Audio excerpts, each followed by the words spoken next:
नमस्कार, स्वागत आहे तुमचं माझ्या यूट्यूब चॅनलमध्ये, ज्याचं नाव आहे स्वामी भक्ती मराठी। उद्या आहे 19 ऑगस्ट 2024, वार सोमवार। यासोबतच उद्याच आलेली आहे नारळी पौर्णिमा। तर बहीण भावाच्या नात्याचा अतिशय महत्त्वाचा असा हा दिवस मानला जातो। तर यावर्षी देखील रक्षाबंधनाला भद्राकाळ हा आलेला आहे। तर भद्राकाळामध्ये आपण राखी बांधावी का, यासोबतच औक्षण कसे करावे आणि ताटामध्ये कोणत्या वस्तू असाव्यात याबद्दलची संपूर्ण माहिती आपण या व्हिडिओमध्ये बघणार आहोत। तर व्हिडिओ स्किप न करता संपूर्ण बघा आणि जे कोणी नवीन असेल या चॅनलवरती तर सबस्क्राईब करा। तर उद्या पौर्णिमा ही पहाटे 3:05 सुरू होणार आहे, तर ती रात्री 11:56 संपणार आहे। तर दिवसभर पौर्णिमा असणार आहे। तर भद्राकाळ हा पहाटे 5:32 सुरू होणार आहे, तर तो दुपारी 1:31 संपणार आहे। तर बघा, भद्रा ही सूर्यदेवांची आणि छाया यांची मुलगी आणि शनिदेवांची बहीण होती आणि भद्रा ही लहानपणापासूनच कुठल्या ना कुठल्या कामामध्ये विघ्न आणायची। ऋषी मुनी कुठे तप करत असत तर ती विघ्न आणायची आणि मग एक दिवस भद्राच्या त्रासाला कंटाळून सूर्यदेवांनी ब्रह्मदेवाकडे तक्रार केली का अशी का वागते, ती कुठलंच धार्मिक कार्य पार पाडू देत नाही। तेव्हा सांगितले की भद्राकाळात कोणी कुठलेही धार्मिक कार्य केले जाणार नाही आणि म्हणून भद्राकाळामध्ये आपण कुठलेही धार्मिक कार्य करत नाही। तर हिंदू धर्मामध्ये औक्षणाला खूप महत्त्व आहे आणि त्यामुळे या काळामध्ये ही शुभ कामे करू नये। तसेच रावणानेही त्याच्या बहिणीकडून या भद्राकाळातच राखी बांधून घेतली होती आणि त्यामुळे त्याचा वध झाला आणि त्यासोबतच राहू काळातही कोणतेही धार्मिक कार्य करू नये, तर तोही या भद्राकाळातच होऊन जाणार आहे। तर त्यानंतर आपल्याला रक्षाबंधनाच्या म्हणजेच भद्राकाळ संपल्यानंतर 1:31 भद्राकाळ उद्या दुपारी संपणार आहे। तर त्यानंतर तुम्ही आपल्या भावाला राखी बांधू शकता।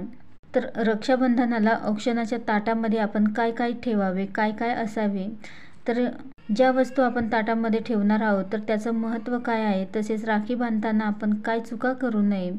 तर बघा, भावाचं औक्षण करण्यासाठी आपल्याला एक ताट घ्यायचं आहे। तर तांब्याचं किंवा चांदीचं किंवा जे असेल ते ताट तुम्ही घेऊ शकता आणि त्यामध्ये आपल्याला एक दिवा घ्यायचा आहे।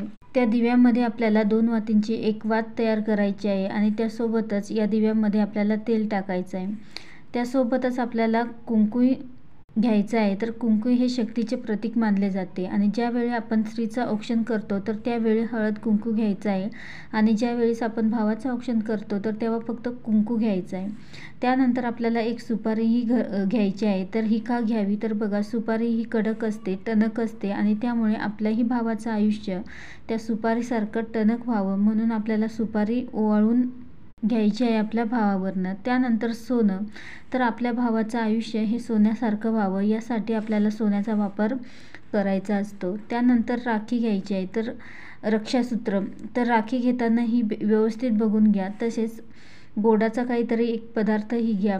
त्यानंतर अक्षताही घ्यायच्या आहेत, अखंड अक्षता घ्यायच्या आहेत। तर अक्षता घेताना त्या कधीही पांढऱ्या घेऊ नये, तर त्यामध्ये आपल्याला कुंकू किंवा हळद मिक्स करून घ्यायचं आहे। तर जेव्हा आपण औक्षण करत असतो तर औक्षण करताना आपल्याला कधीही अक्षता या पांढऱ्या न घेता आपल्याला त्या कलरच्या करून घ्यायच्या आहे। तर या पद्धतीने आपल्याला करून घ्यायच्या आहे आणि ताटामध्ये अक्षता या मधोमध असाव्यात। त्याच्यासमोर आपल्याला दिवा प्रज्वलित करून ठेवायचा आहे आणि त्यानंतर आपल्याला भावाला बसायला आसन द्यायचं आहे आणि त्यानंतर आपल्याला आपल्या भावाचं औक्षण करायचं आहे। औक्षण करताना आपलं आणि भावाचं तोंड हे पूर्व पश्चिम या दिशेस ठेवावे। त्यासोबतच भावाच्या डोक्यावर काहीतरी टोपी किंवा एखादा रुमाल द्यावा आणि त्यानंतर प्रथम भावाला कुंकू लावावा। तर कुंकू हा ओला करून घ्यायचा आहे आणि त्यानंतर त्या कुंकुवावर आपल्याला थोड्याशा अक्षताही लावायच्या आहेत आणि डोक्यावरही अक्षता टाकायच्या आहे। त्यानंतर जी सुपारी आणि सोनं घेतलं आहे तर तेही आपल्या भावावरनं 3 वेळा ओवाळून घ्यायचं आहे आणि त्यानंतर जे गोडाचा आपण जो पदार्थ ठेवला आहे तर तो आपल्याला भावाला खाऊ घालायचा आहे। तर ताट हे करत असताना ताट खाली ठेवू नये, तर राखी बांधताना ताट हे कोणाच्या तरी हातामध्ये द्यायचं आहे। त्यानंतर हे सर्व करून झाल्यानंतर भावाला राखी बांधायची आहे आणि मनातल्या मनात बोलायचं आहे की ज्या सकारात्मक गोष्टी आहे आपल्याला त्या आपल्या मनामध्ये आणायच्या, त्या गोष्टींचा विचार करायचा आहे. तर त्याचं कल्याण होऊ दे, सुख समृद्धी येऊ दे, त्याला दीर्घायुष्य लाभू दे, अशी आपल्याला प्रार्थना करायची आहे. तसेच बहिणीने भावाला नारळही द्यायचा आहे. तर नारळाला एक कलाव्याचा धागा बांधायचा आहे. तर याप्रमाणे तुम्ही औक्षण करू शकता. तसेच ज्यांना भाऊ नाही तर त्यांनी मानलेल्या भावाला किंवा वडिलांना राखी बांधली तरीही चालेल, त्यांचं औक्षण केलं तरीही चालेल, किंवा आईने औक्षण केलं तरीही चालेल. तसेच भावाला दिलेलं नारळ हे दुसऱ्या दिवशी फोडून प्रसाद म्हणूनही तुम्ही खाऊ शकता. तर तुमच्याकडे जर नारळ देण्याची पद्धत असेल तर तुम्ही नक्कीच द्या. तर अशाप्रमाणे आपल्याला अगदी साध्या आणि सोप्या पद्धतीने उद्या आपल्या भावाचं औक्षण करायचं आहे. व्हिडिओ